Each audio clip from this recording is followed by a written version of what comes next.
Olá pessoal, aqui é Micael Souza do canal Jogos no Tabuleiro. É a altura do mês de falar das coisas que fui fazendo aqui relacionadas com jogos. Foi um mês em que um dos meus principais serious games entrou na fase de conclusão e primeiros testes com utilizadores, um jogo que está diretamente associado à minha tese de doutoramento, relacionado com o planeamento de uma rede escolar, aqui fazendo ou simulando um modelo de otimização, mas que é feito através de um ambiente jogável, analógico,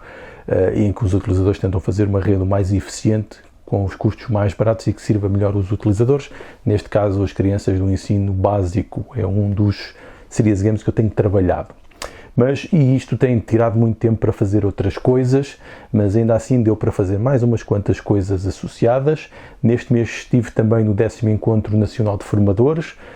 como um dos vencedores das edições passadas. Estive a partilhar novamente uma série de conteúdos relacionados com o porquê dos jogos fazerem sentido para serem usados como apoio às formações, uma vez que capacitam mais os utilizadores, dão-lhes autonomia de aprendizagem e permitem apoiar todo o seu processo de evolução e de aprendizagem e de adquirir novas competências. Mas claro, obviamente que os jogos têm de ser devidamente desenhados e adaptados para este princípio, e é aí que entramos nas técnicas de gamificação e de serious games, mas no meu caso especificamente mais de serious games. Este mês também foi o momento de concretizar aquela ideia que eu tive, que é criar um cartão de visita para as partilhas, as redes, a criação de novos projetos. Portanto, é necessário ter um cartão destes para fazer os contactos e deixar relações. E eu lembrei-me que deveria criar um jogo no cartão. Foi um desafio que me coloquei a mim próprio, não é? Que foi um autodesafio de tentar incluir um jogo o mais simples possível, uma espécie de um roll and write, para colocar na parte de trás de um cartão, e depois isso também me levou até a estudar e desenvolver o próprio processo de desenvolvimento desse próprio jogo, criando também conteúdo, quer para explicar o jogo, quer para explicar o processo de desenvolvimento, servindo de apoio também para algumas aulas e formações que eu vou dando nesta área dos jogos e da utilização séria dos jogos. E essas coisas serviram também para ligar outras coisas, que são o facto de ter começado a dar umas aulas e formações em âmbito muito prático no IAD, e estas aulas são muito baseadas nos conteúdos de game design e no modo como podemos fazer fases de prototipagem relativamente rápidas, e isto tudo em contexto de sala de aula, o que é sempre um desafio adicional, mas eu penso que a coisa acabou e está a funcionar bem. Depois também fui fazer uma visita ao ICEDouro, fui lá fazer uma sessão de jogos, abordar os conceitos de gamificação e de serious games e de como fazer isto através de métodos analógicos que ligam quer ao físico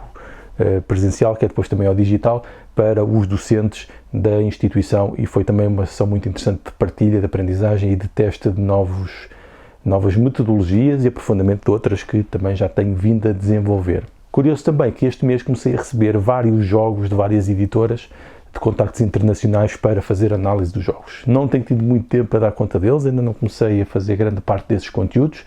Destaco aqui, por exemplo, a Genius Games, que me enviou 4 jogos. A Genius Games é uma editora que se tenta destacar por conseguir conjugar os jogos de forte pendor científico e educativo com o design dos jogos de tabuleiro modernos, e um dos mais conhecidos dessa editora é o Genotype, sobre as experiências de Mendel, dos inícios da genética. Portanto, nós vemos uma série de jogos com mecanismos que nós costumamos ver nos jogos de tabuleiro modernos e que vemos aqui adaptados para jogos educativos, escapando àquilo que é típico, que são as réplicas e as cópias de jogos da glória ou jogos de perguntas e respostas, que vai além disso e tenta abordar de uma nova maneira, que é difícil, é extremamente difícil, mas eu acho que eles têm um sucesso específico e muito particular nesse tipo de abordagem, se bem que eu acho que justifica fazer alguma análise crítica disso também, e eu acho que vou criar um vídeo depois para esse efeito, a explicar as potencialidades e limites desse tipo de transformação de jogo em ferramenta educativa. Depois soube também que o 5º workshop de Tabletop Games, que foi proposto por um grupo de pessoas, no qual me incluo, de investigadores e académicos, foi aceito para a Foundations of Digital Games, que para a Foundations of Digital Games, a FDG 2023, que vai se realizar este ano em Portugal, mais concretamente na Lusófona, e um workshop que nós tínhamos proposto foi aceito. Esta é uma das maiores e mais importantes conferências de videojogos do mundo, e foi muito interessante sabermos isso, e portanto vai ser mais uma oportunidade para receber outros artigos, mesmo já direcionados para jogos de tabuleiro, no âmbito da investigação, ter também algumas sessões mais práticas e aproveitar que estão aqui perto para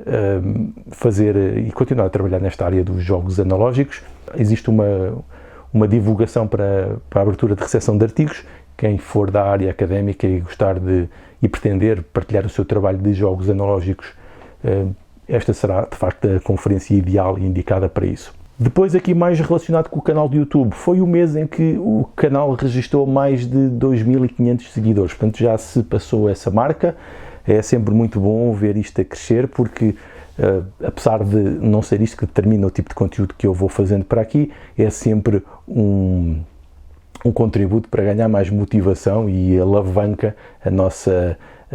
predisposição e o nosso estado de espírito para realmente é uma coisa positiva e dá aqui mais motivação para continuar a fazer mais coisas. Portanto, acho que é um marco digno de celebrar nisto, que é claramente um canal de YouTube dedicado a um nicho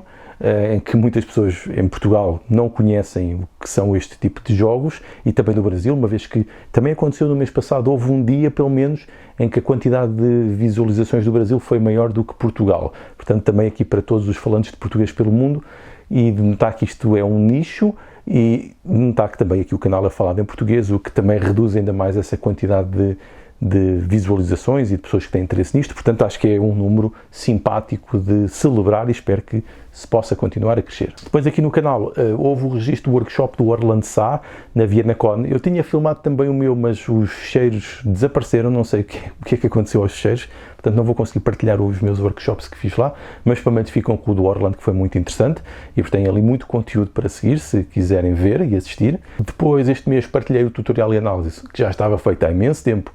do Imperial Steam, tal como outros que tenho feito há muito tempo e ainda não consegui editar e partilhar, e é um dos melhores jogos do ano, portanto acho que é um vídeo aqui que pode ter alguma utilidade. Depois fiz também alguns vídeos para rematar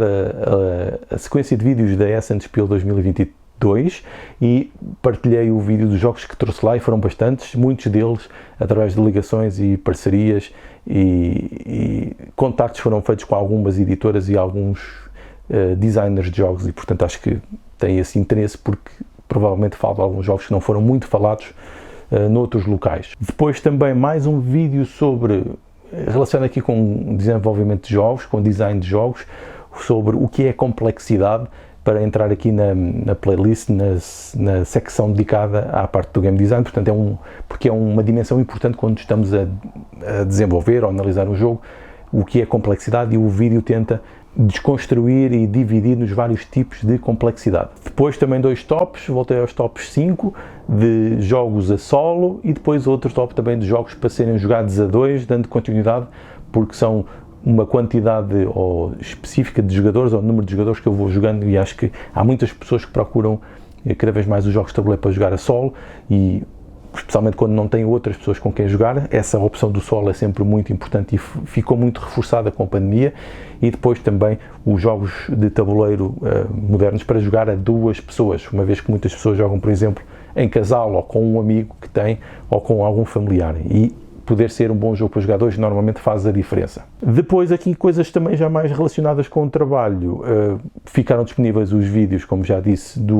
da aventura no cartão, esses já estão, mas também outro vídeo relacionado com outro tema de investigação, que é o facto de existirem muitos jogos de tabuleiro modernos, especialmente Eurogames, relacionados ou mesmo com nomes de cidades. E é uma tentativa de perceber o porquê disso, para tentar identificar alguns elementos de design e poder então perceber quais os elementos que se devem replicar e quais é que nos podem ajudar depois a fazer jogos mais orientados para a parte do planeamento urbano. E pronto, foi este mês com muitas coisas,